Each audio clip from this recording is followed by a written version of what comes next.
আসসালামু আলাইকুম ছোট্ট বন্ধুরা, আশা করি তোমরা সবাই ভালো আছো। আজকে আমি তোমাদের বাংলা 6 ঋতুর নাম, 10 দিকের নাম ও পঞ্চ ইন্দ্রিয়ের নাম শিখাবো। চলো শুরু করি। বিসমিল্লাহির রহমানির রহিম। বাংলা 6 ঋতুর নাম: গ্রীষ্ম, বর্ষা, শরৎ, হেমন্ত, শীত, বসন্ত। বৈশাখ জ্যৈষ্ঠ গ্রীষ্মকাল, আষাঢ় শ্রাবণ বর্ষাকাল, ভাদ্র আশ্বিন শরৎকাল, কার্তিক অগ্রহায়ণ হেমন্তকাল, পৌষ মাঘ শীতকাল, ফাল্গুন চৈত্র বসন্তকাল।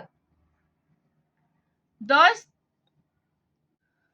ছোট্ট বন্ধুরা, আমি আবারও বলছি: গ্রীষ্মকাল, বর্ষাকাল, শরৎকাল, হেমন্তকাল, শীতকাল, বসন্তকাল।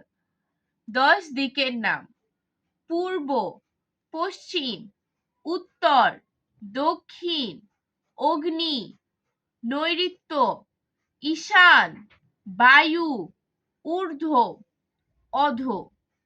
আবারও বলছি, মনোযোগ দিয়ে শোনো। পূর্ব, পশ্চিম, উত্তর, দক্ষিণ, অগ্নি, নৈঋত্য, ঈশান, বায়ু, পূর্ব, অর্ধ।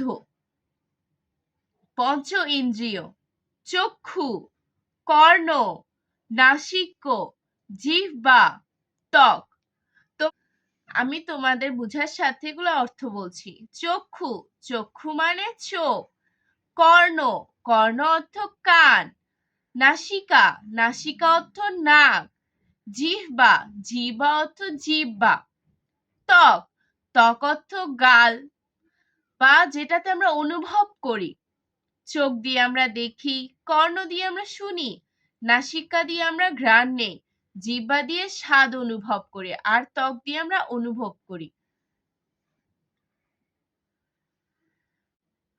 বন্ধুরা, তোমরা এই পঞ্চ ইন্দ্রিয়, বিশেষ করে পঞ্চ ইন্দ্রিয়টা ভালো করে পড়ো, কারণ এটি অনেক বেশি গুরুত্বপূর্ণ।